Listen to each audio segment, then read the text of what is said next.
There it is. Yeah. That's There it. it is. That's it. Oh, now, yes. We're good to go. We're live. Yep. Yes. Awesome. Happy Thursday, ladies. Happy Thursday. Yes. Happy Friday Thanksgiving. Eve. Tomorrow's Friday. Yes. And this is we missed last Thursday because of Thanksgiving. So how was everyone's Thanksgiving? Awesome. Good. My Thanksgiving was lovely. It was very small, a little different this year, but it was lovely. Quiet. Mm-hmm. Yeah, it was different, but it was nice. Yeah, mine was awesome. It was awesome. I think this was one of my better ones because my kids were involved. They helped me cook. We toast. We set the table. We did it. We did it. So I'm grateful. And I haven't done that in over 20 years. So Awesome. Okay. Well, welcome everyone to our latest Good Girlfriends chat. And tonight we will introduce ourselves first. I'm Cara Dunstan, and I'm going to introduce one of our guests who hasn't been on yet before, and that is, I call her my big sister, Vicki Joyner.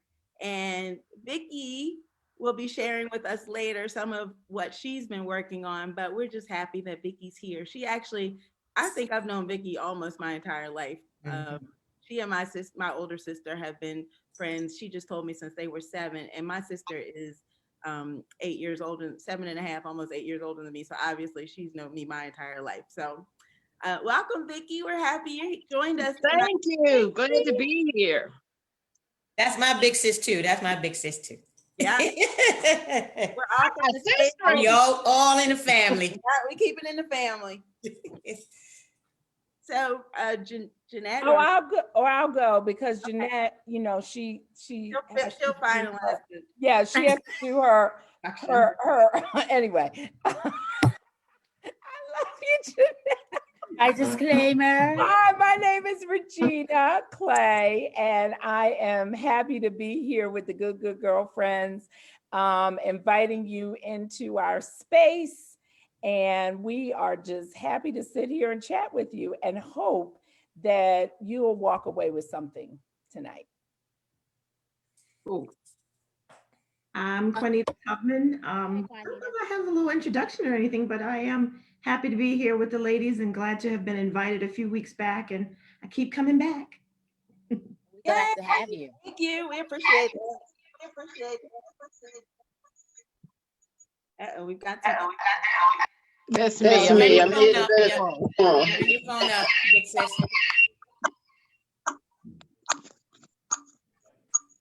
Oh, am I next? Yes. Oh, okay. Hi, I'm Benita, and again, I am excited to be here one more time, and I look forward to many more if I can come again. Please do. Happy to have you. I'm Jeanette, and I am happy to be here with you guys another Thursday. This is wonderful. My something that I look forward to every Thursday. And so I just want to say, as I say every show, welcome. We for this particular topic of self-care, we do not profess to be experts. We are just good girlfriends, kicking it, talking with each other, loving on each other. And so welcome to our virtual living room. And I hope that you will continue to visit for those of you that are new. And that's that. I'm ready to jump into our topic. All right, but before we jump into our topic, I just want to have a follow-up from our last topic, which was blended families. And that was 2 Thursdays ago. It was the week before Thanksgiving. And we had a discussion about Jeanette's family and how her in-laws would, even though Jeanette is divorced from her first husband, her in-laws, who were completely her family, would come to her house for Thanksgiving, and how they would have a blended Thanksgiving dessert after dinner with her ex-husband and his new wife. And a couple of days later, after that live, her father-in-law passed away. And he was, not only was he Jeanette's father-in-law, he was basically my godfather. And so it was a devastating shock for all of us that he passed. But But we have so many awesome memories with him, and we can still laugh today about all the fun that we had with him. He poured so much love into all of us that we are all strong and moving forward in honoring him, and just are very thankful for the years that we had him in our lives. I knew him for 32 years, I figured out the other day. So most of my life I've known him, and he totally spoiled me. I was so blessed to have him. I mean, I can't even say how blessed I was. He was a complete bonus father to me. They lived right around the corner from me, so I was always at their house. I mean, we talked about that before, but I was always at their house, and I will continue to be there with Jeanette's mother-in-law. But I just wanted to acknowledge that we laughed about him just right before he passed, and just had to acknowledge that we're going to miss him and we love him, but we know he loved us too. So. And I talked to my ex-husband on the way down here. We were chatting, and I don't think he knew the story. I said, I got to share this story about our first Thanksgiving and how your parents, I said, in particular, Ruth Harris was like, well, we coming to your house for Thanksgiving. And I said, no, wait a minute. Y'all can't do that. You're going to hurt his feelings. And I said, Mr. Harris was like, okay. And the next, so he and I laughed about that. I said, I thought that was hilarious. He said it is. And he said, my father was clear about where he was spending the rest of his Thanksgivings. Yeah. And so we had a nice chuckle this evening on my drive down to North Carolina talking about that. So Cara is correct. There are many great memories. This will be, Saturday will be a celebration of his life, and truly a celebration of a great man. So I appreciate you mentioning that. Yes. And for those on the call as well who have also lost loved ones, we always pray before we come on live, and we said our prayer, and my heart just goes out to everyone on here who has lost a loved one during this time. It's just very hard because you can't honor your family members the way that you would want to. But if we just keep each other covered in prayer, we're going to get through this. So let's just keep each other lifted. So Amen. with that said, we're going to move on to tonight's topic, which is a follow-up. And this all started after our first episode on self-care. Jeanette came up with this brilliant idea. We should do a self-care challenge, 30-day challenge, where every day we focus on, self-care. I was like, okay, that sounds really good. So we started it November 1st, and it lasted for the month of November. And I tried to do a daily check-in to remind people just in case, because we're trying to build this habit. So we figured we'd follow up this week and see how it went for everyone. So who would like to start? Just go ahead and start, Cara. You want me to start? Yes. Okay. Yes. For me, I made a commitment that I was going to, as my self-care, I was going to, I called it decluttering, but I was going to get rid of at least one item every day out of my house.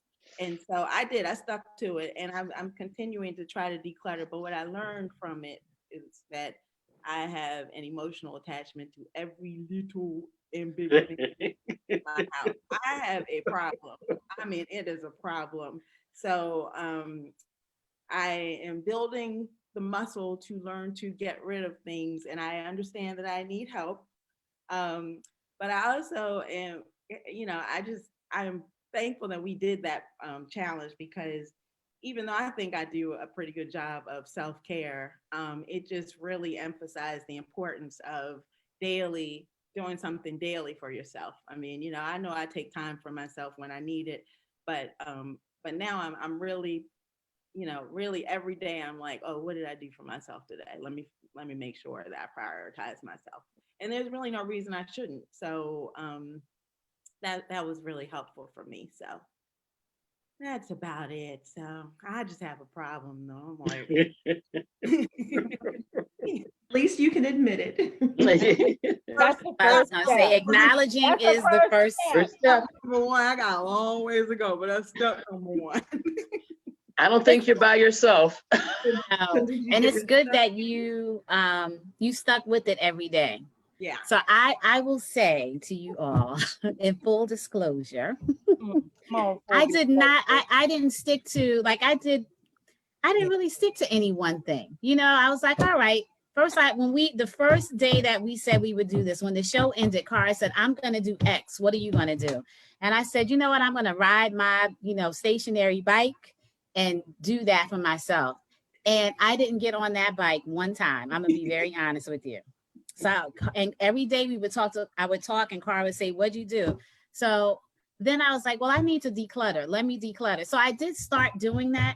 But I can't say that I did it daily. And I think that as we have this discussion this evening, I just want to talk about my struggle with committing to do something for myself, right? And trying to stick with it. Like I'll get on the bandwagon and start doing my thing. And then something will happen to sabotage that. And then I fall all the way off. So I think that part of self-care is learning how to commit to yourself. That's very important. And I've gotten away from that. It's a bad habit. Like I've done better in my, younger years. As I get older, the worse I get. And that's not, that's the polar opposite of self-care. So we can explore that and unpack that as we discuss. Yeah. Oh, Jeanette, thank you for your full disclosure. Now let me have my full disclosure. Is that I didn't commit to one thing because I didn't know that we were committing to one thing. So You didn't have to at all. So I just committed to me, and I did do something every day for myself, and a lot of times it was something different.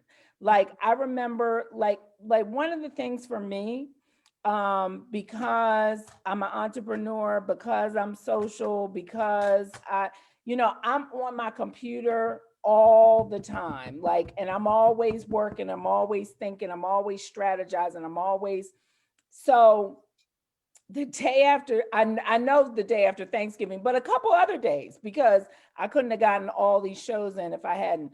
But I just vegged out on some shows that I wanted to watch, and they were very inspiring to me, right? So I was on another call, and I was running down the shows, and everybody was like writing them down. They were like, oh, what about that? What about that?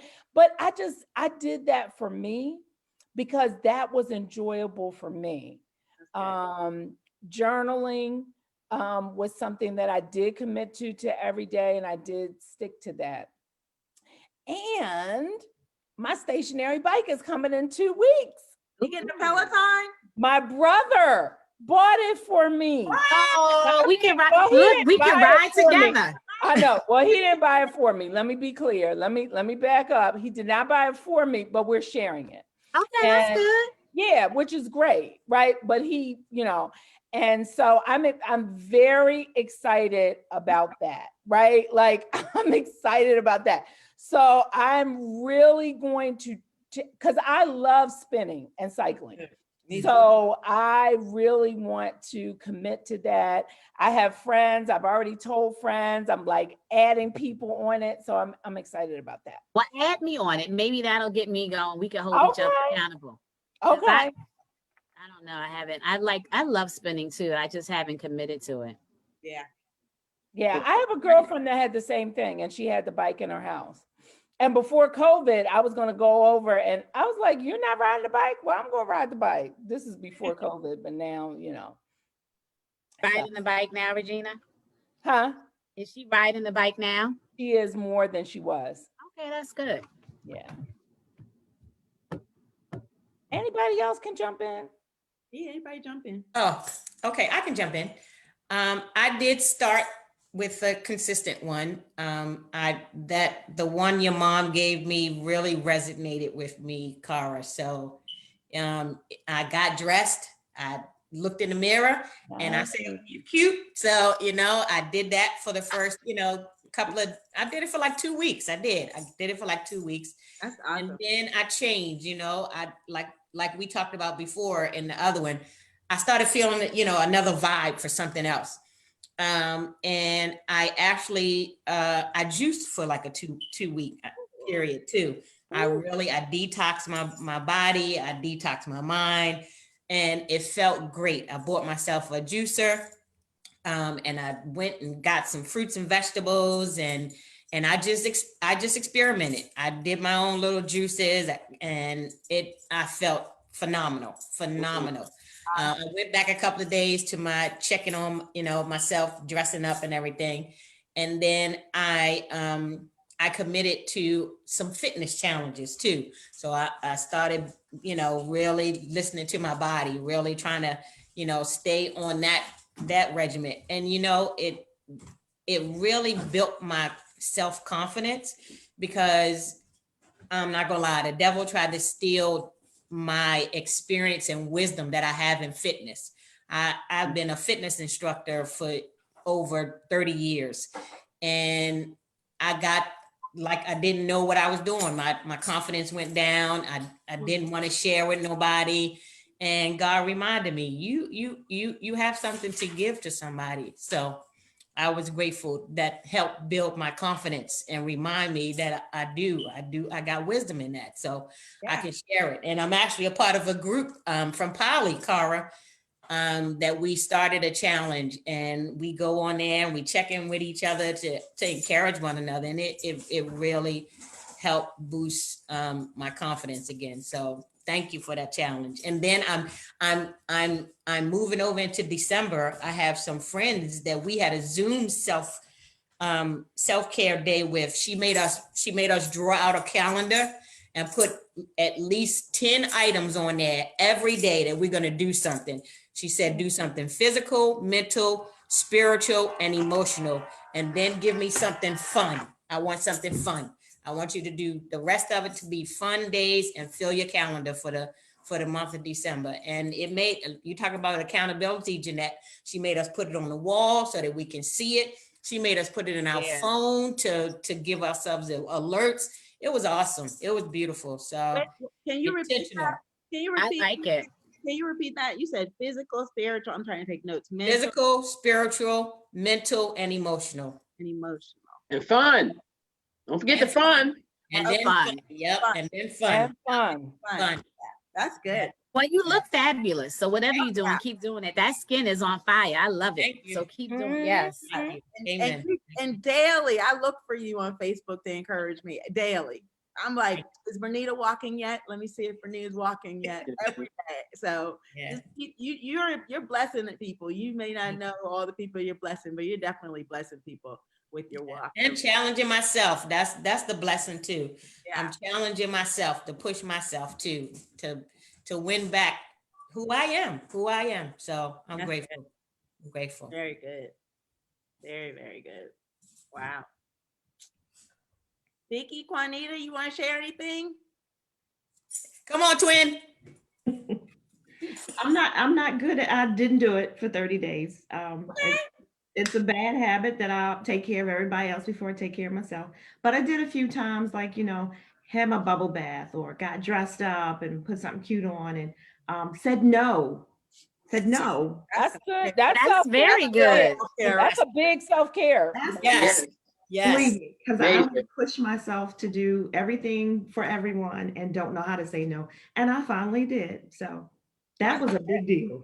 That's awesome. That really is good. awesome. I need to get back to my walking, Anita, because from when I lost all this first bit of weight, that's what the challenge was. It was like somebody from Poly wanted to, Coach Greg. He was like, Yeah. once a day, do this, blah, blah, blah. And I did it for that whole month. And then I kept on doing it. And then I don't know, COVID kind of hit and I kind of fell out of it a little bit. But I think I need to make sure I do it every couple of days, because like Regina, I'm at the computer all day, and I'm supporting people that work, and I have to be doing stuff on the computer. So I got to get my butt back outside, even though it's chilly. Well, that's awesome. I mean, and I like the fact that you said in the beginning that you didn't do it because, at least you know that you didn't do it. But actually you did do some things. So you did do some self-care, but I mean, it's okay. That's part of the process here, to acknowledge whether we do or we don't, so that we can figure out a way to get to the point where we do it. And so, we all have had times where we didn't take time for ourselves every day. we just have to try to figure out ways we can when we need to. It may not be every day. Maybe once a week is enough for some people to spend time taking care of themselves. But at least with the challenge, we brought it to the attention that, at least prioritize yourself at points. And, we all are always trying to take care of everybody else. But you can't And I take just say, saying no is a big deal. yes, saying no It's is saying no is a big deal. Yes, it is. That would be that's a big deal for me yeah. to say no. Person's feelings was hurt. We probably I mean, everyone on this call has a problem saying no because we Yeah. want to help people, and we have those kind of personalities where we always want to be there for everybody. We want to take care of everybody else. So no is, Real. probably a tough That's one a big for deal. everyone on here. Yeah. So. Yes. And so, Vicki, you may not have known about our 30-day challenge. So if you want to share anything about what you do for self-care or not, that's okay. But we did do a challenge and, so. Well, I'm a little late, but I'm coming in on the challenge. I'm going to have both of my knees replaced on the 22nd of December. And for the last 3 months, I've been saying, I can't sit still anyway. So I'm knowing I'm not going to be the one that's going to be stiffening up and all that. They're going to beat me up. But I bought a road bike. Oh, yeah. I have been riding my hybrid, but I bought a road bike because those hills were killing me. And I'm like, I'm gonna beat these hills because I used to ride, like that was my transportation. But I know that it is therapy for the knees. I have a bike. I didn't do the Peloton, but I have a full gym in my garage. I used to go to the gym all the time. And I have one friend who comes over every day. He was my gym partner, but he talks about people. And I love him dearly, but he just talks about people. He's just a gossip queen. But so I don't want to be in his space for the whole hour. I used to work out with him, and I'm like, I put my headphones on. Did you hear me what I just said about her? And I hate it, because I went to Landmark a couple of years back, and I had this shift. And then when I came back, I could not deal with that energy anymore. I wasn't in that vibration. And not that I was a person who talked about people, but I would listen. I'm going, but I wouldn't carry it so much. So he'd be in there and he comes in every day and I go, hey, and he goes on to work out. And I'm like, look, he's staying fit while you talking about, you don't want to hear him talk about folks. You need to get on in there and do what you need to do. So I committed since the surgery's on the 22nd, and I have been 4 days straight since I started it for beginning into this month, that I'm going to be in this gym in the garage. I'm going to ride 20 minutes. I'm going to do my abs, front 100, side 100, side 100. I may lift, I may not lift, but I'm going to do those things because I'm going to need my upper body. I'm retired firefighter. That's why the knees are gone. I got pretty good upper body, but I'm going to need, and I have muscle memory, but I'm going to need it to be really, because I was waddling. I had the Fred Sanford for a while, but now it was just like Fred and I don't know who, because the knees was hurting so bad. But I started riding, and I recognized, because it's been too cold, I haven't been going out as much, but I recognized after I started riding how much more intentional my gait was. I'm not like all over the curb. I'm like, I can maybe even enter a little cuteness into this wild movement. I'm like, I like this. And so this is what they're going to give me. I've talked to them for therapy, so I've already begun. That's been a good thing. And that's been the main thing. And I've been excited about that. And like you said, no, it's definitely, that's like the very top of self-care for me, because I'm a Iggy. I call them Iggies. I got it. Whatever it is, I got it. And I ain't got it. I'm tired of having it. I need to pass it on. And so, no, it's real. And learning to be comfortable in my no, because I don't have to be disagreeable to disagree with that needs to be the thing that I do. And the hardest part about it is the people that come and the people that you love. And you've been doing for them. I mean, my father's like, hey, blah, blah, blah, blah, blah. And then like, let me tell you what I'm thinking. What he's thinking is some shit for me to be doing. I guarantee you. I have to make up my mind whether I'm gonna pick up the phone or not right now. And then I'm like, well, something happened to him. What if something happened to him? you're not God. Something happened to him. When something time for something to happen to him, it's going to happen to him, whether you pick up the phone or not. And so I'm getting better with that. I'm like, Dad, no. He called me. I had a birthday Monday. He called me and told me to plan my birthday for Monday. Your brother wants to do this and that. I want you to talk to him and you plan. Mm-mm. Y'all are late. I'm glad you're coming, doing something, but you're late. You figure it out. I'm not getting into that. I got to study. I really had to study because I started this program and I can do anything and everything other than stay, because it's a mystery school and a lot of stuff is like, what? And you got to keep reading it again and again and again. And when I get to one of those books, I'd rather do anything other than read that book. So I have to focus on what I say is important to me. So that's kind of running. I run, but you asked, you got it. But Vicki, wait a minute. That was Vicki. great. I want to hear about the mystery school. Look, I'm all in. I mean, you don't have to share. I know I'm all in, but What's mystery school? What is mystery that's school? what I want to hear about. Well, a mystery school, there are a lot of mystery schools if you believe. And when I was about 8, I was washing dishes and standing on a chair washing dishes, and I just didn't get it, this whole thing. And I understand a lot of people are heavy laden in the Christianity, and I was given that early on.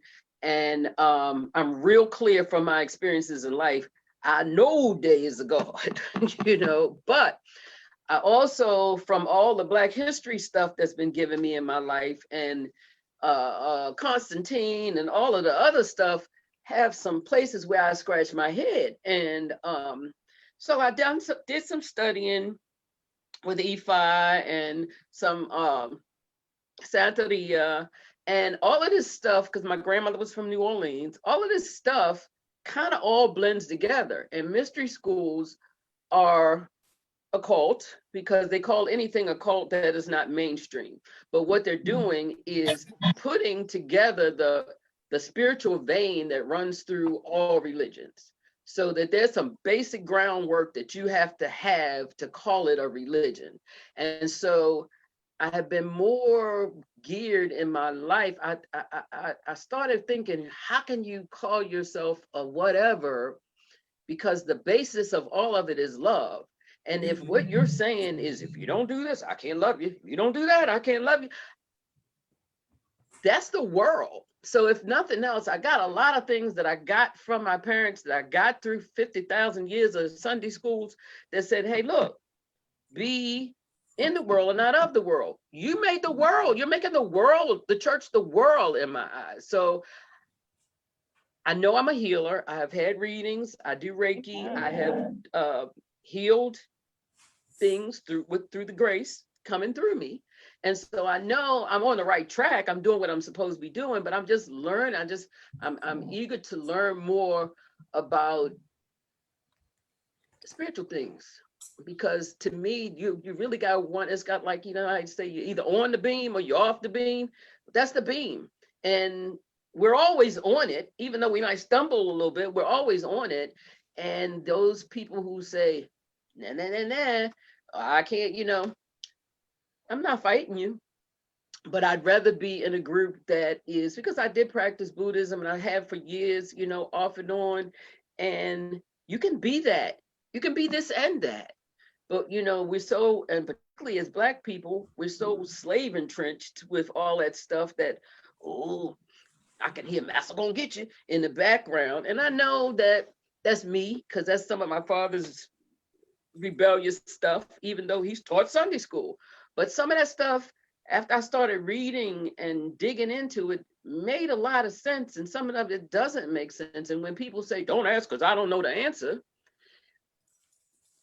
I got to keep digging. So I'd rather do that than talk about it. I've never heard of mystery school, so that's very interesting. Thank you for sharing that with us, because Sure. Never heard of that. There are a lot of them. A lot of them. Wow. Yeah. Wow.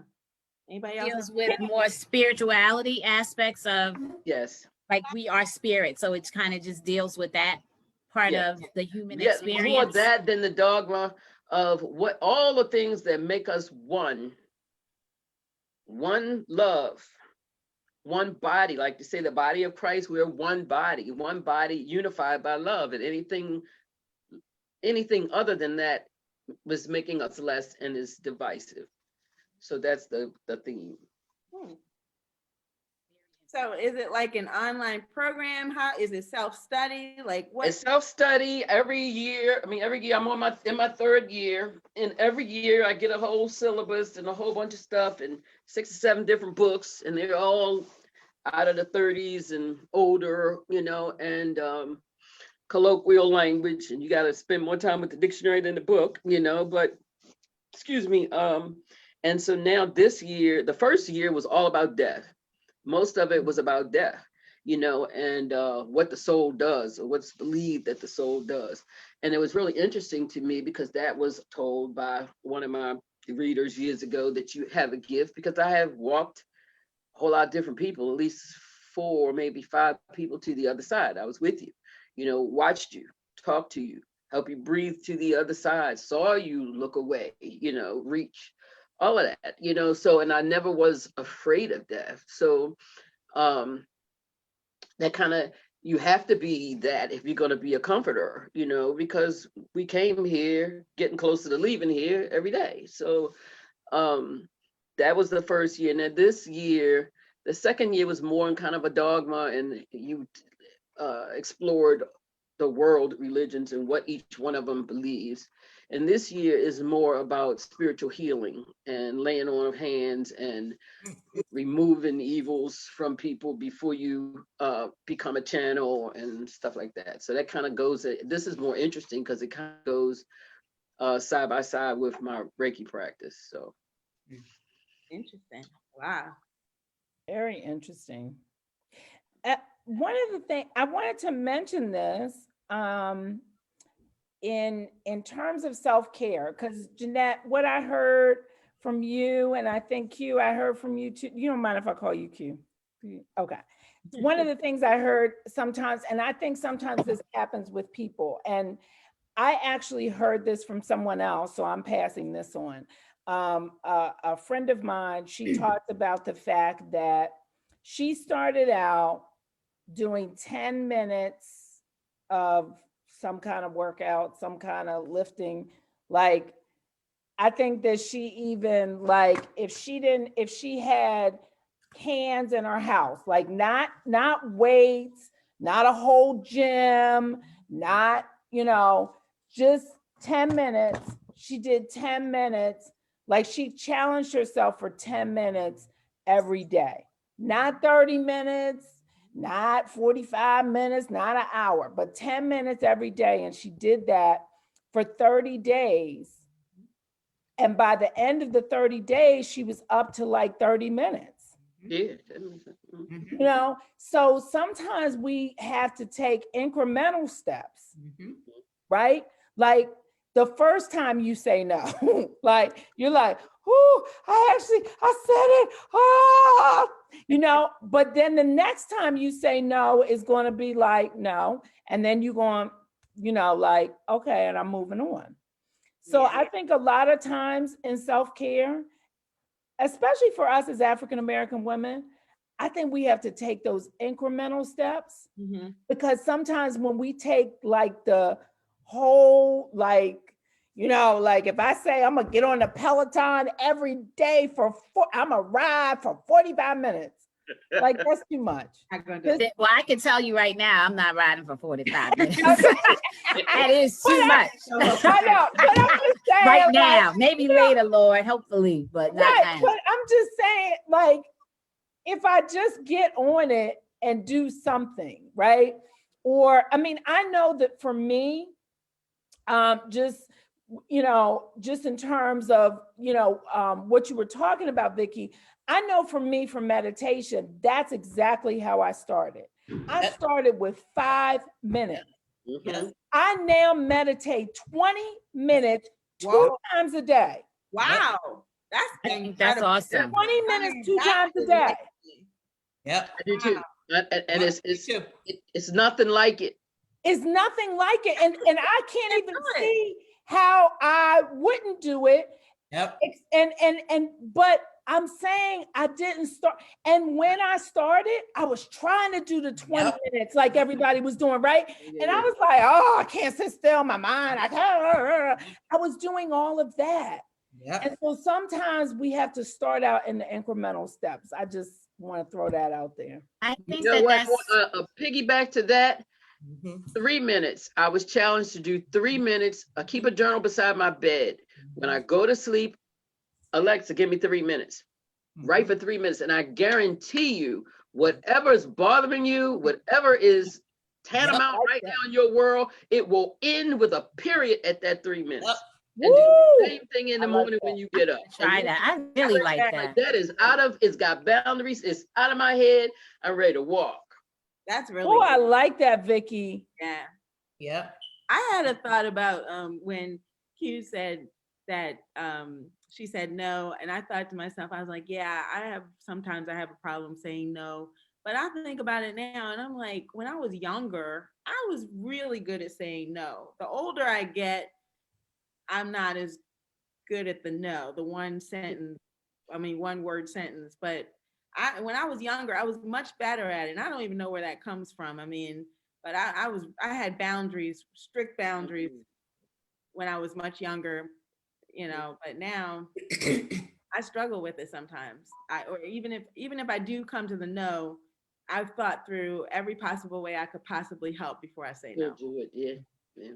which that's probably still not the best solution. Well, you But got it out. yeah. So no is a good one. I'm going to have to work on To that. say no. We like feel guilty. You know what I mean? When somebody asks you to do something and you don't Right. really want to, right? Yeah. You feel guilty about it. Right. Even after you say, sometimes after I say no, I'm still like, I can't believe. I mean, I'm And it's still taken my pondering head. why. Right. And you shouldn't do that. No is no, and you just be okay No, with it. and keep yeah. going. Look, when the pandemic started, I was going to the market for my father, and I was going to the market for my cousin, my older cousin, every Tuesday. And both of them were going to market on their own, talking about what they picked up. They meant to get this and that, and I'm like, and I said, you know what? This is wearing me out. I retired. This is like a job, and then one would never get up on time, and they had a list, and he's like, oh, and I meant to add this and add that, and the next day you talking about, oh, I went to pick up some things. I'm like, why am I running myself and feeling bad if I'm not at picking one up on one side of town at 11, going to get his list, and then he's gone somewhere else, and then you can go in the house and go get my little cart, and he's in the high rise, go get his little cart, come back down and haul the water in the car. I got bad knees. He's jogging. Come on. No. Yeah. So, but it took all of that. It took probably close to 6 months of me doing it before I was run down enough for no to be okay. Right. Exactly. And But that's I think- what we don't want to get to that point. We shouldn't be getting to that point. We should be able to say no up front, but we just feel I don't know if it just feels like a heavy burden on Black women. That's how I feel about it. We have I also think too, like a lack of self-care, or like I was saying earlier, like I have trouble with self-commitment. I'm not going to say I will not, because I don't want to put that in the atmosphere, but this has been a challenge for me. And I think it has to do with discipline, because you have to discipline yourself. And sometimes we develop bad habits over the years, because there's points and times in each one of our lives, I'm sure, where we were more committed to self-care, committed to ourselves that way. And then the less you do, it almost becomes like a chore to do those things that you should be doing to take care of yourself, right? And so I'm thinking like, why am I, why did I start a challenge and not follow through? And I'm the one who said, let's do the damn challenge. But you brought up a No good point. discipline, right? I have to. Yeah, that's a good point. Discipline, it does that. It takes that muscle of discipline to do anything, including self-care. And I remember, Jeanette, we talked about this before, how when I was younger, same thing. When I was younger, I was so much more disciplined. Up until college, I would say I had everything was regimented in my life. I was very much, and that was self-imposed more than even my parents. It was just my, me being so rigid. And so then, yeah, then when I decided I wasn't going to be that rigid, all whatever broke loose, and I had no discipline. And so for me, I always feel like, oh, I don't want to be in the confines of that. That's too much of a, I don't want to be. No, and that's not always good. That's not a good way to be.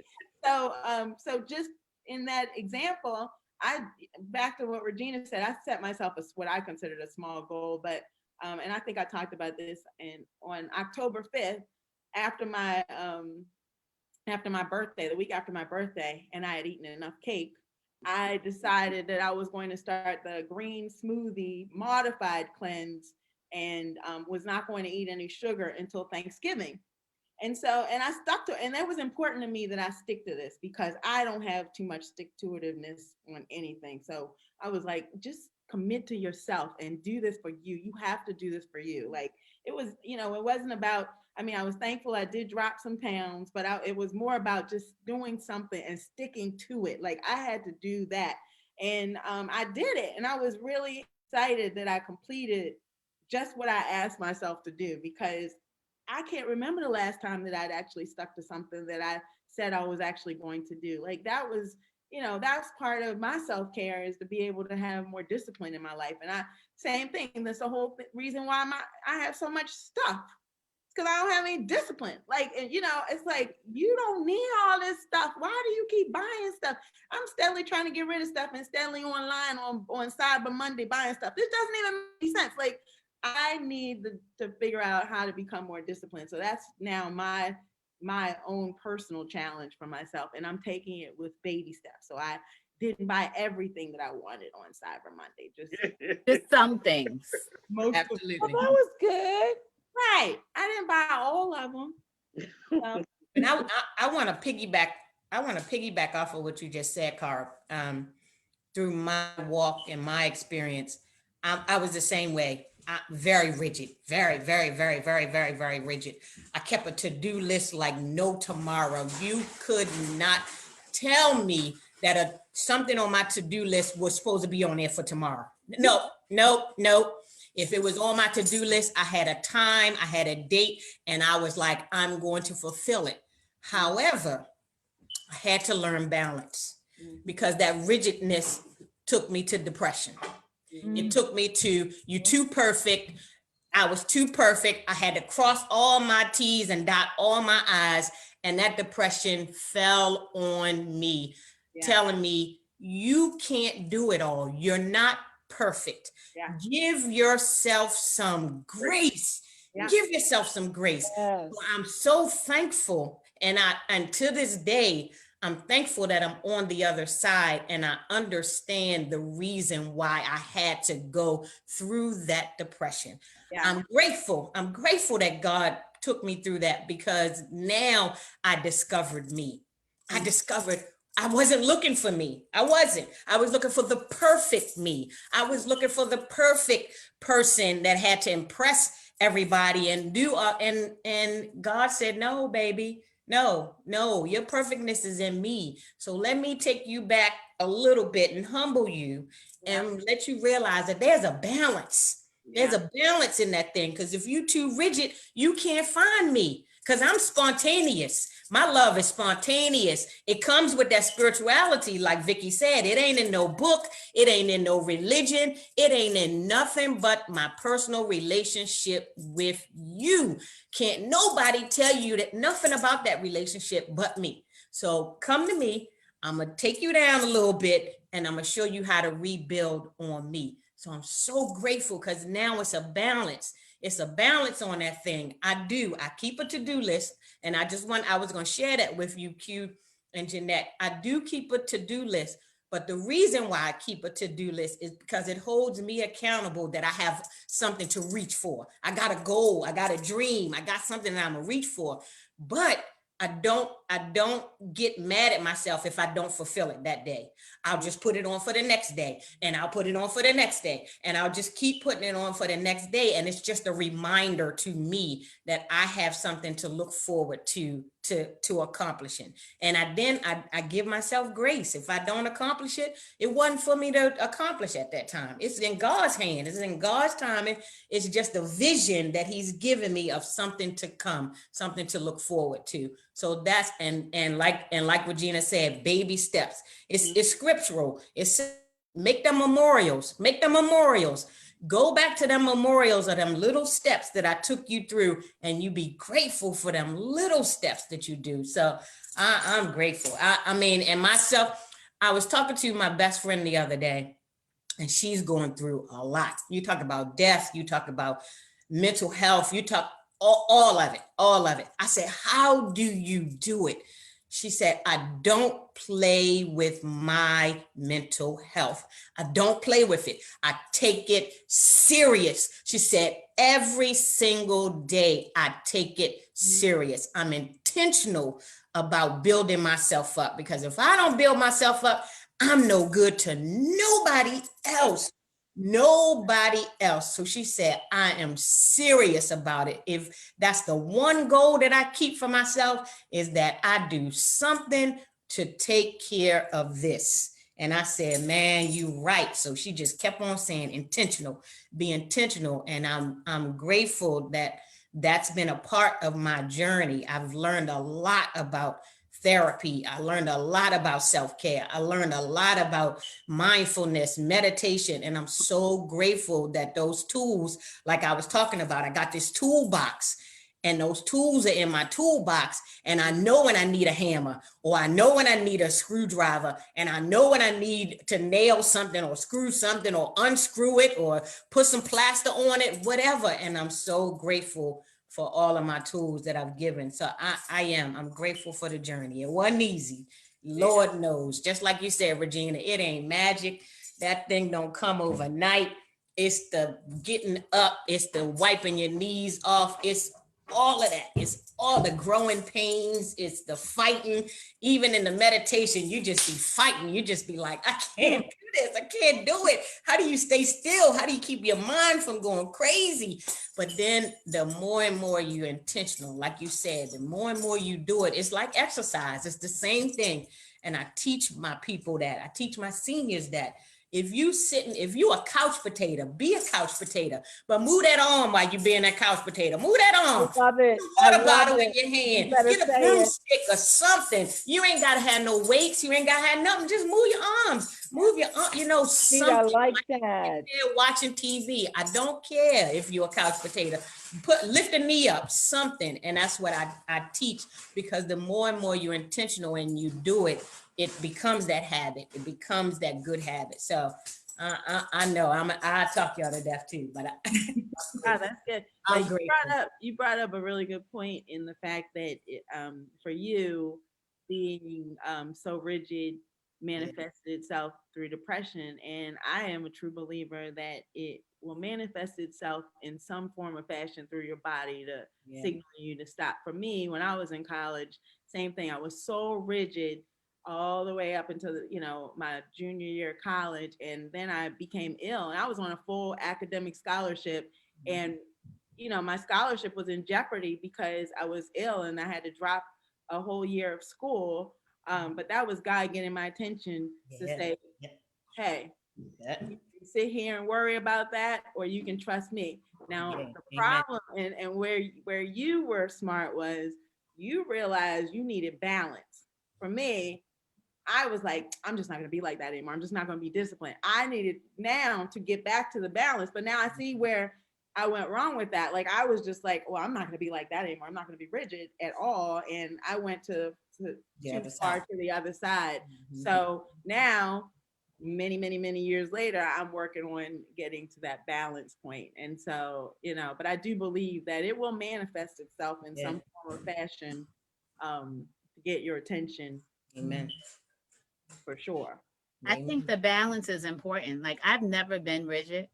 I'm a free spirit to a fault, lover of life, like to dance to the beat of my own drum. And it usually works, right? But there needs to be a balance. There definitely does. I give myself a lot of grace, probably more, well, God gives me more grace than we all, we all get more than we deserve. So, but it's to a fault. Again, it's more about being just not disciplined. It's not responsible. You know what I mean? So I have to do a better job of that. Like I said, I've had better days with the idea of committing to myself. So balance is key. Too much of anything is not good. Yep. Lover of life or whatever, but you have to be accountable to yourself. So Right. Absolutely. Absolutely. I'm teaching my kids that too. It's very important. Like you said, you can't go too far to the left and you can't go too far to the right because it's so hard to get back. You're so far over on that end or you're so far over on that end, you got to struggle to get back to that balance. That momentum is real key. And it's the word. Be content in whether you are bound or whether you are based. That's the balance. Being content in that thing, and then knowing how to, put that rudder back in the center. Okay, God say, up, balance your back. Your rudder a little over here. That's a signal. That's your signal. Move a little bit back over here. Move a little bit back over there. And that's him really molding and forming you and shaping you into that inner being, into your inner self. So yeah, we all had to learn it. I'm telling you, I know that's the word that God just kept giving me. Balance, because balance is center. It's center. Even when I teach with fitness, your core is your balance. If your core is not strong, you're gonna be all over the place. You ain't gonna be able to balance. You ain't gonna be able to lift no weights. You ain't gonna be able to ride no bike. You ain't gonna be able to do none of that unless your core is really focused. And that's called the chi. That's your chi. Chi. Finding your center is where you need to stay. So yeah. and I find too, like if one area of your life is not balanced, right? Or I'm gonna say in control, then other areas of your life start to get affected. Not all at once, but I notice like, oh, I'm not, disciplined in this area. And then I'm starting to see other areas where it just spills over, it bubbles over. So. And I give you all, it's so interesting because I did a challenge with a friend of mine, and there were different things, different areas. Your room, keeping your room clean. Like I have a chair in my room where clothes go. Sometimes, right? And they tend to pile up. But I find when I don't have that, when my room is in order, my whole aura is in order. When my closet is in order, when there are no dishes in the sink, I mean, that's kind of like a given for me because my mother, that's how we were raised. But, it's just those type of things. When my car is cleaned, on the inside and the outside, my aura, everything else, other things fall in line, and the other thing that I wanted to point out is about getting help with things that you are not, that you can't do. Cara, I know she talked about, you were like, I need help. Well, you look, you and I, we have a helper. We have somebody, because I had a problem with clutter as well. Yeah. But, and I hired a person and one of the things that she used to do, I'm just going to give you an example because I'm sitting in front of my office.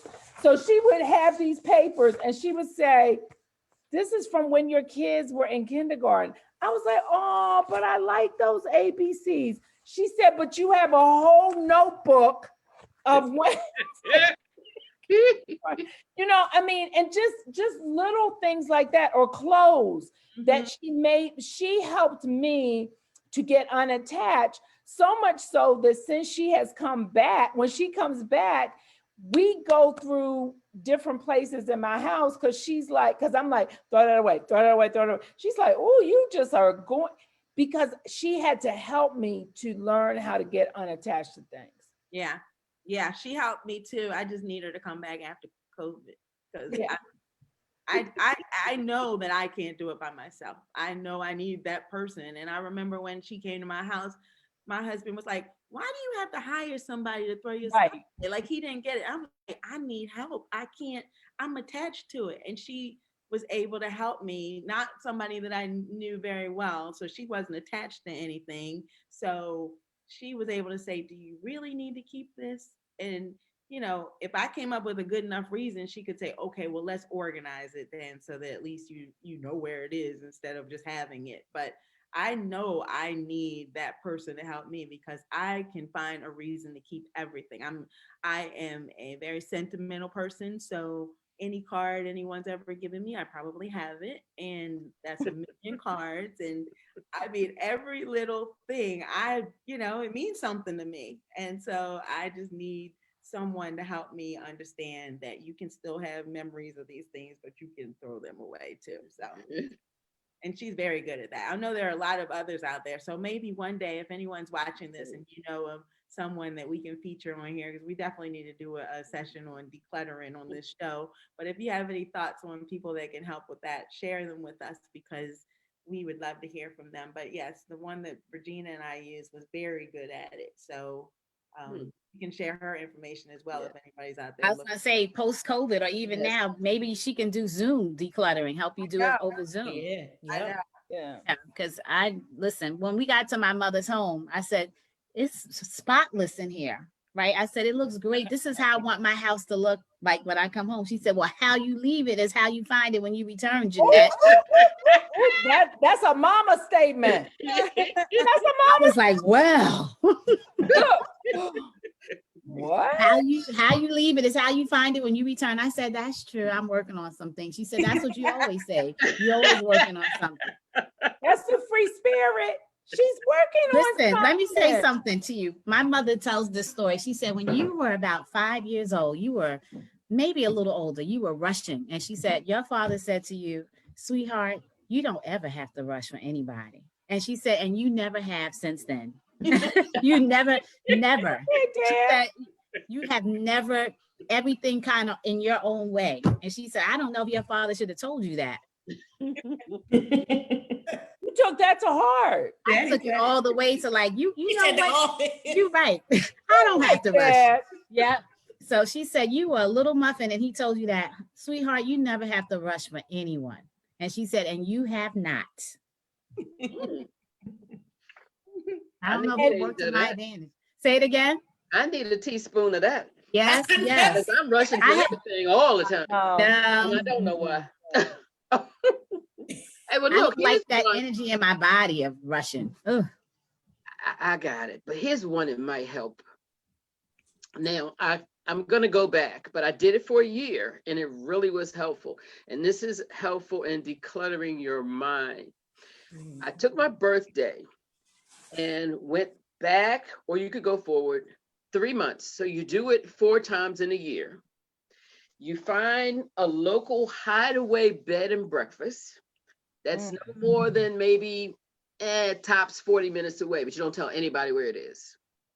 You take 2 or 3 of your favorite books. You take your laptop. You can take your phone if you want to, but you can't talk to anyone. If you got a spouse, you call and say, I'm here. You handle it. You're only there a day.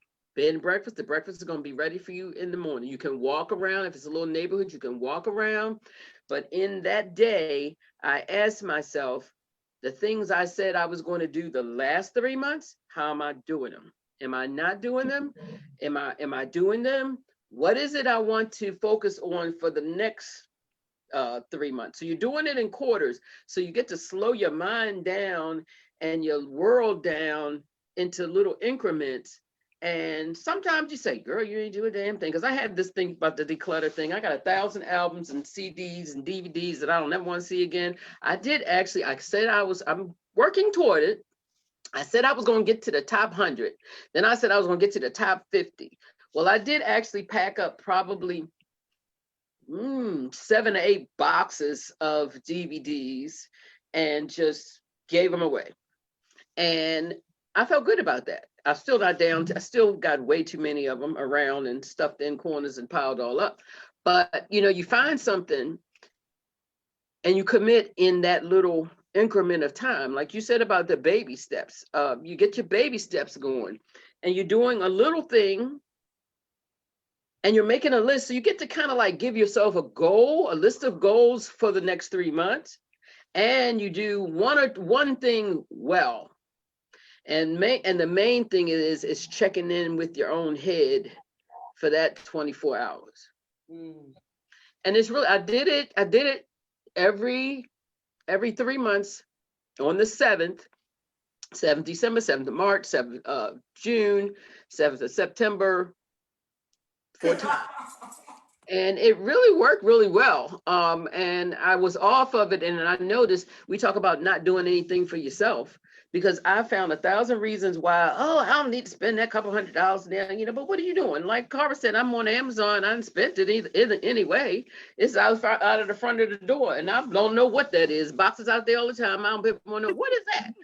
Oh yeah, 700,000 masks. I got every color mask. It's plastic, and air comes in this one. Don't come in that one. It comes all the way down. It got hooks around the ears. It got a girl. Darth Vader ain't got nothing on me. And why do I need another one? Cause look, this has green filters. Just stupid stuff. And that little money, I could have gone to my little space and sat down and said, what are you doing?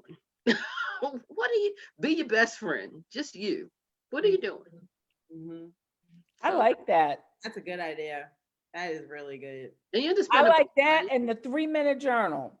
Come on, Vicki, you done giving me like that 3-minute journal. 3-minute journal. Yeah. I like that because I journal, but like that 3-minute journal every day. You only do it at night? No, twice. In the morning. Oh, in the morning and at night. You get up, you roll over. But see, another thing is I keep that journal in the bed, because sometimes you wake up with the craziest dreams. Yeah. As soon as you get up, you know, the mystic hour is 3 to 4. It's not just a P hour. You get up at that 3 to 4 and some stuff was going on. Yeah. Take that minute, start scribbling. It don't even have to make sense. Just scribble some of it down. Yeah. And then you get to know what you're doing. Because sometimes I recognize I lay down on earth and pick up in the next world and just going on. It's like I never slept. Because my mind is going on, and I've added bits and pieces of the last movie, the last conversation, or whatever. And whatever it is, it's still something that I'm still working with. So I get to see what is it that I say I'm okay with that maybe I'm not quite okay with, and things like that. So yeah, I keep my journal by my bed. Same thing, right on the nightstand by my bed, and so I jot in it at night before I go to bed. Not every night. So I am going to try the 3-minute. But I jot in it a lot, and same thing. And I keep a journal everywhere I go. I'm sitting here now taking notes, and I we've talked about this. I keep journals everywhere I am. I take notes, and I've journaled since I was a child. So, but I do jot down different things as I think of them, because I don't know if it's old age or what, but if I don't write it down immediately, the thoughts, they're gone. So I have to write it down, because I won't remember. I might want to tell Regina or Q or something, or or Jeanette something, and by the time I get to them, I'm like, oh yeah, I can't remember that. I can't remember what it was. I had a good thought, but I don't remember what that was. So I believe in that. So, but I'm gonna add that 3-minute at night and in the morning journaling to my daily life. I think that's a really good one. So yeah, I'm a part of a challenge now. The first week is your mental challenge, getting your mind right. The second week is going to be your body, getting your physical and your nutrition right. But we started the first 3 days, and he started first with visualization. I thought that was awesome, because again, it ties into what God said. God saw, and then he said, and he has us going in. A part of our meditation now is just don't say anything. Just pick up one dream, visualize yourself in one place, one place. I don't care where it is. I don't, if you want to be on the beach, good. If you want to be in your next entrepreneurial idea, good. If you want a better relationship with your children, good. If you want a better relationship with your husband, visualize where you want to be in that era and put yourself in that place. Avon taught me that too, Cara. He was, when I was dealing with depression, I need you to not only visualize it, but put yourself in that place. Feel the waves on you, feel the water coming on you, feel all of that atmosphere. And that's how you really get into visualizing and meditating. And the next thing you know, like you said, Vicki, you in that arena. You ain't on earth no more. You are in it. And then the second thing he taught us was to meditate, to definitely meditate on it. Meditate. Take 5 minutes, and then the way he explained it was awesome. Meditation can go anywhere you are. You can be in the line waiting to get in line for them to serve you. You could close your eyes and meditate that 2 seconds. It don't matter. You can meditate yourself in the car, you at a light, you wherever. You can go sit on a park bench for 2 minutes and meditate. You could wherever. He reminded us, take it with you everywhere you go. You can meditate. It ain't about the sitting there with your eyes closed. No, meditating. And then we talked about meditating is another form of prayer, and it says pray without ceasing. That's a form of prayer. You could just be like, all right, I don't know what to say. I don't know what to do. Just thank you, straight up. Just thank you. And then you calm your spirit up about, just breathe, just start breathing. And now third thing now is going to be on a grateful list. We're going to take out 5 minutes. And he said he going to put the timer on for like 3 minutes. And he said, I just want you to go for it. Just write down everything you're grateful for, everything, all of it. And then, piggyback, when he talked about the visualization, like you said, Cara, he said, visualize it, don't forget it, jot it down, write it in one of the journals. I'm like you, Cara. I pick up books after books after books, and when God say, I need that book right there, I need you to write that idea down. You may not know the full thing about it yet, but it's an idea. So that's your vision, that's your dream. Then I'm gonna show you how to fulfill it, and it works. It really, really works. It's awesome. So speaking of journals, real quick, one of the millions of things that I tend to buy is journals, and I have way too many journals. So if there's anybody out there listening, and give them away as gifts.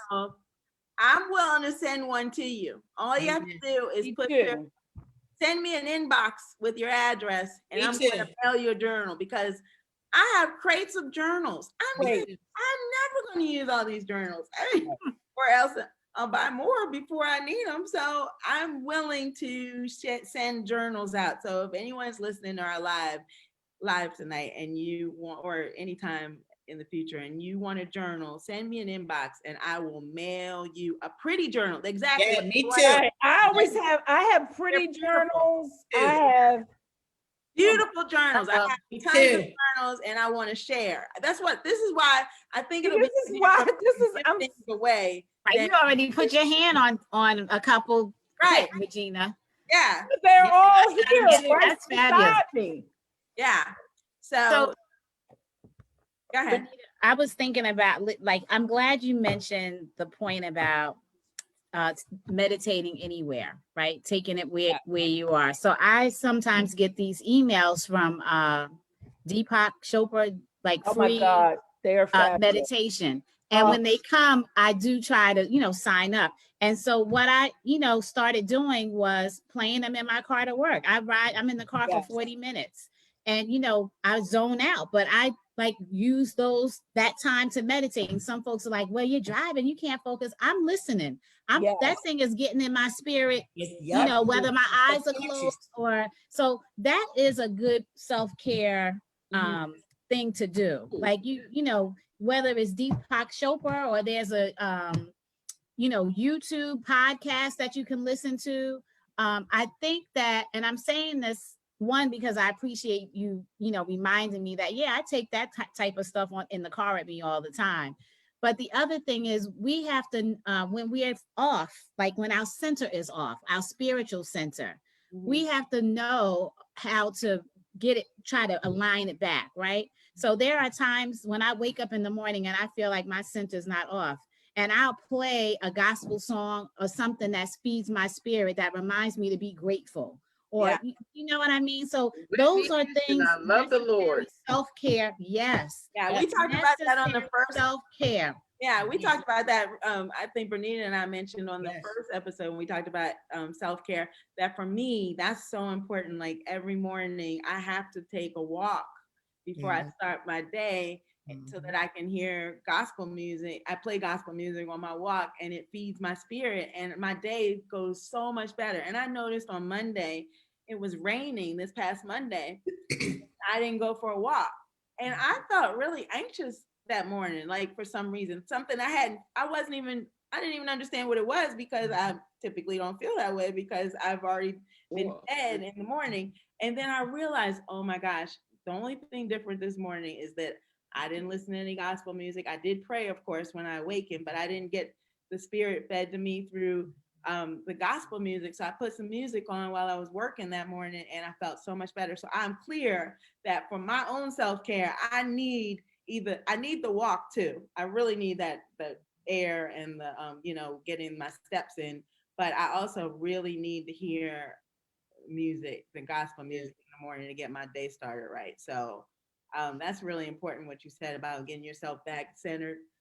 I witnessed it for myself and I was thankful I recognized it now before it could have manifested into something else later. But now I know every morning I got to start my day off with, even if it's one song when I'm brushing my teeth or whatever, I'm going to make sure that I listen to something that feeds my spirit. So Yeah, and that meditating, people have misconceptions about it, right? Like that I'm supposed to sit with my legs crossed and my eyes closed and I can't have any thoughts. Yep. And that's a big misnomer because there are different types of meditation.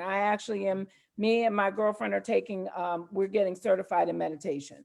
So I'm learning a lot about meditation and that there are different types. So yes, you can be in the car and meditating because it's getting into your spirit, Psyche, right? And into your psyche. You can be in a grocery store and center yourself. Yep. Right. That's why I call it a practice. I mean, you can't, right. Get it That's wrong. why it's a practice. Yeah. That's right. Right. Because I mean, that's just like, if you think about it, that's just like exercise, right?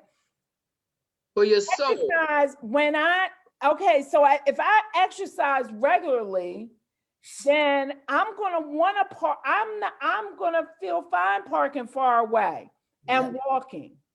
I'm gonna want to walk around the store. I'm not gonna get tired because I want to do that. You better say it. Wait a minute. Let me piggyback on that. Yeah, real please quick. do. You hit something so beautiful of what I learned about that rigidness. That rigidness, like you said, Jeanette, makes it like a chore. It's a duty. And you be like, I ain't trying to do that chore duty because it's so grudgingly. It's so, and then so it's in your system like, I don't want to do it. And it gets like robotic. But the more and more you practice it, you now say, I want to do this. This is something that I want to do. And it's so much more passion behind that you just be like, oh, hey, I want to do this now. I'm good. I'm feeling good. I have this passion to really want to do it. And now it doesn't feel like it has to be a chore, something that I have to do. And that's with everything. I mean, even I know I'm getting ready to go off on a tangent, but even as being a wife and a mother, you'd be like, I don't have to do this. I got a passion because I want to do this thing. And it's so much more, it's so much more gratitude in it. It's beautiful. Go ahead, Regina. I'm sorry. Go ahead. No, that's good. No, I feel like that's great. Yeah. I think we have given people so much to think about. Yeah. And even even giving ourselves. Yeah. That's one of the things that we always say, Cara and Jeanette, right? Like, I'm like, oh, I learned something tonight too. Like, Yes. We always say we always say that. that we are a blessing to someone else, but we can guarantee that we are being blessed. Man, with this yeah. conversation. And it's 9:17, Cara. So do we want Vicki? Yes. Yes. Okay. Now this is the time where we present a female African American owned business, and tonight we are blessed to have Vicki Joyner, who will share with us her new book and what she's been working on. So welcome, Vicki. Well, I'm glad to talk about my book because it excites me. I had an epiphany. My mother passed in 16, and there was a gap between 16 and 2020. My mother passed in 16 and my sister passed in 2020. So there went all the women in my immediate family. So I found myself, you know how you have family jokes and stuff. You got to look. You could be in a room with somebody, one of your siblings, and give them a look, and you know where we just went back to. And I just felt like, I pray, I meditate. I've been doing it forever, but I just felt like my grounding had shifted. Because no matter what had gone on in my life, these people had always held me up, and vice versa. I know they're in me. I know they're now in me as ancestors, but I didn't have them to look at. I mean, my mother was like the lifeline. She stayed up late. We're all cinephiles. I could call her 2 o'clock in the morning and say, Humphrey Bogart and blah, blah. And this, she named the movie. My sister did the same thing. My brother don't answer the phone. And so I'm like, found myself kind of lost. And I sat and I prayed, and it was really weird because strange kind of things, this is going to sound weird because strange things happened to me. But anyway, I sat in my rocking chair and I was crying, and I was like, God, I need to feel a mother's love, and my chair started rocking. So I'm like, okay, this is weird, but I know, it was nothing but love because me and my God are good. Like I don't have a fleeting, I know where I've been and where I could be and where I am and why. And so from that night for like 89 days straight, somewhere in the day after my meditation, a line came up. And I wrote it on, I got a calendar on the wall. One of those 45 days, I erase it down and put each day down and the things in the month or whatever, and a whole bunch of space down here to say what kind of goals and things I want to hit throughout the week, throughout the month. Well, I just started scribbling. So I hit a couple lines. And before I went to bed, somewhere between 12 and 2, I sit down with that line. And then stuff poured out and I wrote it down. And then I type like 2 words a minute. So I typed my little 2 words a minute, and then I put it in a book. And it was sitting on my, it was sitting like a binder. So it was sitting on my desk. And I would, every now and then we'd have something. I said, I want to read a poem. That reminds me of a poem I wrote, and I'd read a poem, whatever. And my girlfriend said, well, when are you going to put that to, do? So you got enough of them, and my father said that once. And every time I turn around, bring your poems. We'd go see my sister in the nursing home, bring your poems. And I was like, I need to do something with this other than just, And so she said to me, okay, well, I challenge you for the summer to get that book out. So I was like, I can do that, but I had no idea because I was going to call the printer and say, print it. But, so I talked to a few people like, oh, no, you need a publisher, somebody to go back and forth and read and make sure that there are no typos and, esoterically what it should look like and what do you want it to look like. And, so we started on this journey. And it's been cathartic because it really gave me a clear view of some of the experiences that I have had, who I am, how I feel about things. And it was, how back in the day, I don't know if your grandmothers gave you this or not, but they used to say, right, we wrote to each other. And we don't write anymore. They don't want to know whether you even should have cursive in school or whatever, but we wrote it to each other. So it wasn't so disjointed, and you really know, you know, it might be mushy, but you really knew how I felt about you, or a thing, and nobody stopped your flow. And so it allowed me to do that, and it's on so many different subjects, because, you know, folks just say, oh girl, you saw all that stuff you've done, you know, you got a book in you. But it was fractals, you know, pieces of this and that and the other. And I never ever put it in, oh, I had no idea how to sync it. So I just said, hey, why do you have to? Get it out of your head and be clear about some of the things that have happened in your life that have pushed you to expand, the comparison of who you've been to where you want to be. And I saw something a while back that talked about each day in your life, you should be writing your obituary. There were two thoughts that came. Each day in your life, you're writing your obituary, and you should always live like death is on your shoulder. And so that meant something to me. You know, when I stopped, I mean, I went into the military, I ran up and down the streets, I drank like a fish for probably 22 years. And when I finally decided, okay, God, this is not where I was planning to go. Can you give me another direction here?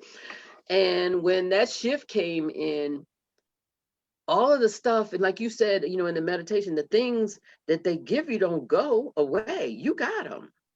All of the stuff just poured right back into me that my grandmothers had poured into me, because my grandfather on my mother's side and my grandmother on my father's side were my best friends as a kid. I didn't really connect with my parents because they were giving you the law, you know, and they were saying, oh, don't worry about that. This is how you really need to do it, you know, and I feel for these kids now who are not close, because we're all over the globe, but, you know, they're really close to their grandparents who don't have them to help them connect and see things. And now with the disjointedness of text, it could be, but, you know, so many words have, I had 2 English teachers for parents. So many words have connotation that I could talk to somebody who lives on the other side of town and you get caught on a word. We got a whole argument. And we weren't even there. That's not, come back, you know? And so we don't get the chance to put boundaries on our thoughts.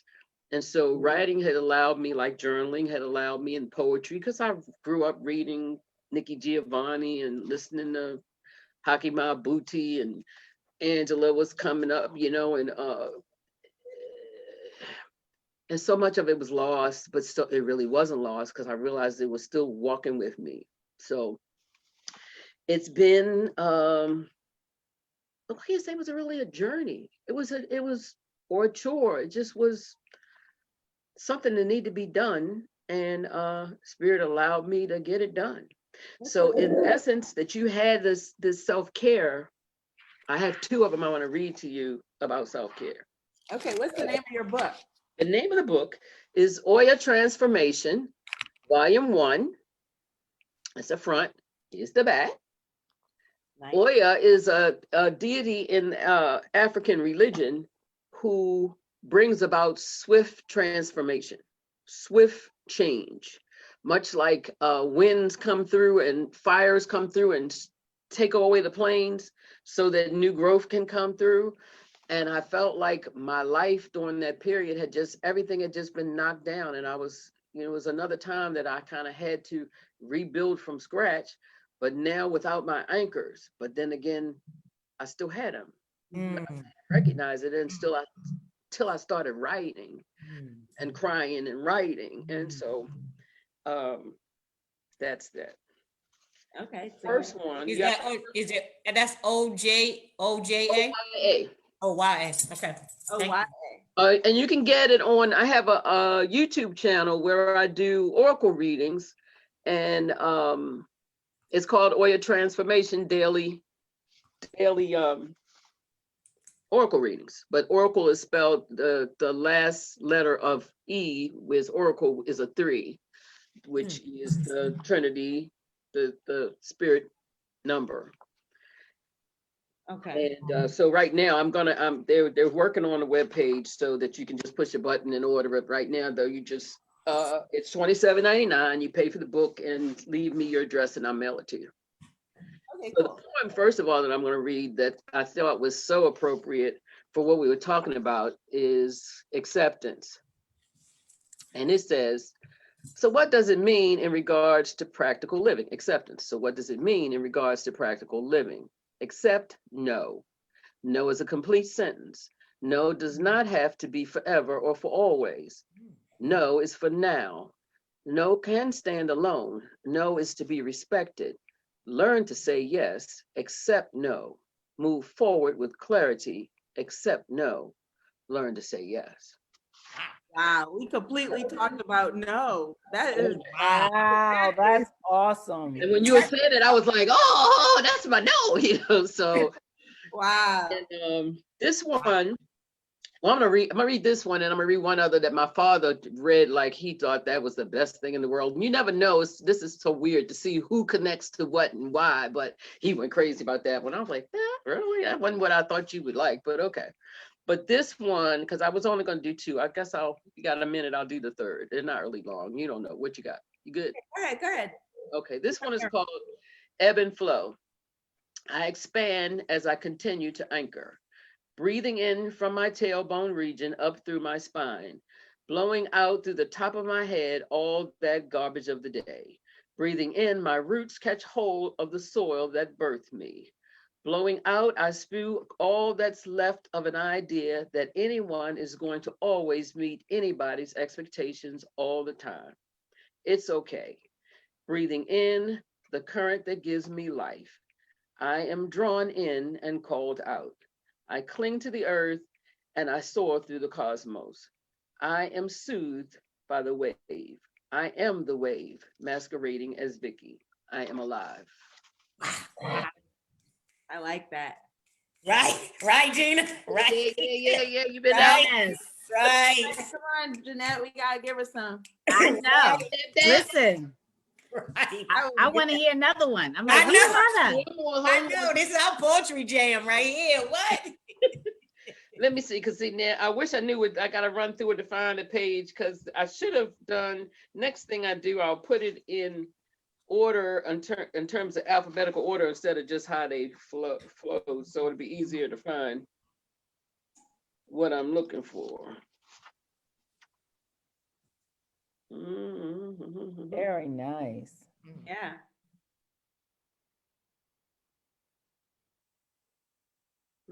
I like what you said too, because I remember my birthday.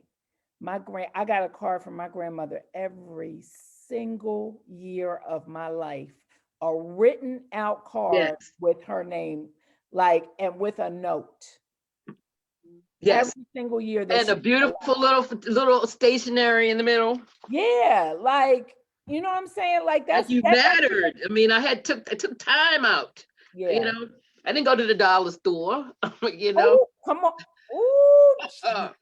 Look, so I got two. I'm supposed to be reading one, but I got to read this one for Cara. This is going to be quick. This is written for your sister.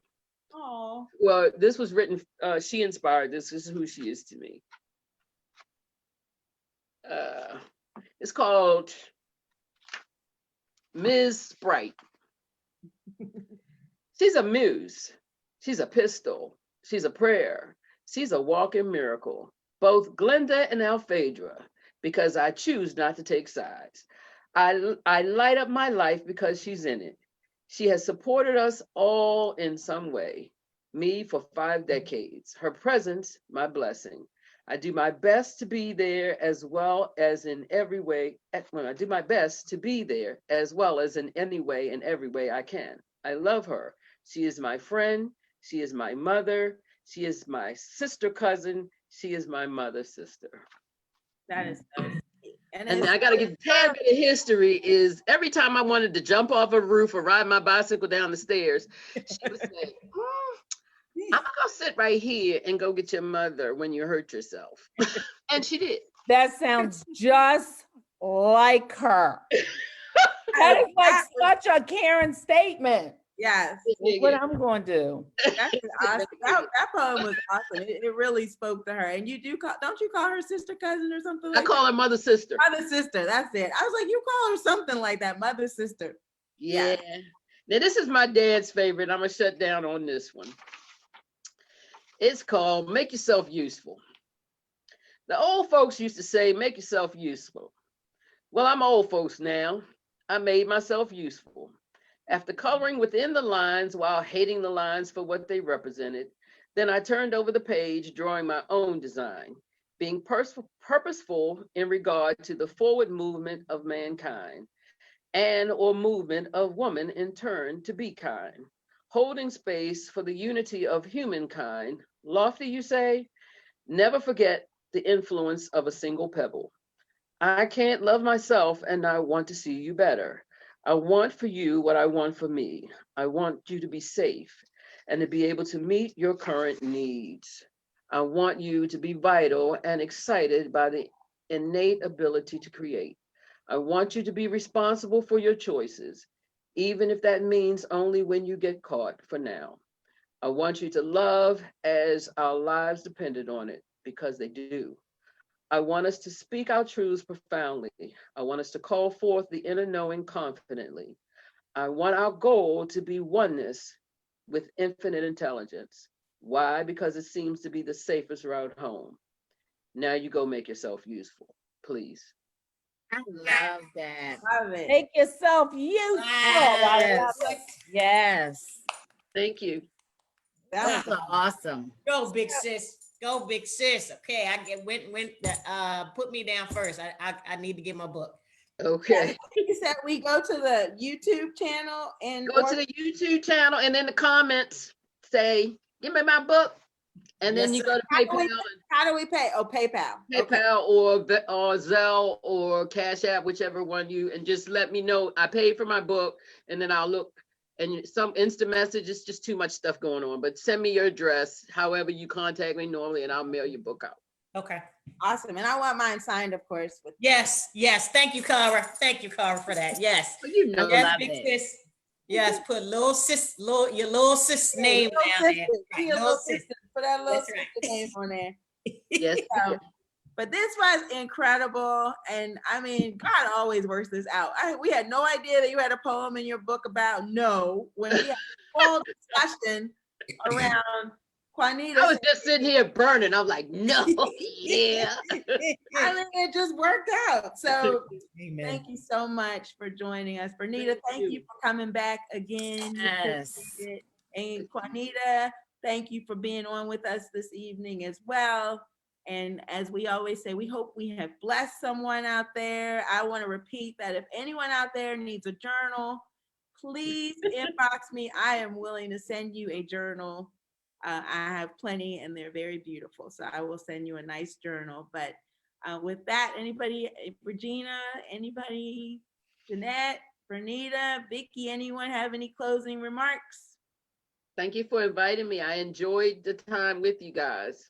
We I'm enjoyed looking you. forward to Come back. Yes. Come back anytime. Yes. Look, until next week, Yes. you'll find out what we're going to talk about next week. You'll find out Yes. next We week. have a topic for next week, actually. Oh, we do? Oh, We have a special guest coming next week. I believe the name of her company is the Professional Credit Diva. I think that's what, but the topic is around credit and fixing your credit. So okay. we'll have a financial topic next week. So come back next week and bring all your questions and learn how to maximize your credit with us. So we'll see everyone next week. Until then, we hope you all will be blessed and we are keeping you in our prayers. And pray for us. So have a great week, everyone. Thank you. And Bernita, stay on the Zoom once we get off, just so we can say goodbye to you again. Okay. Okay.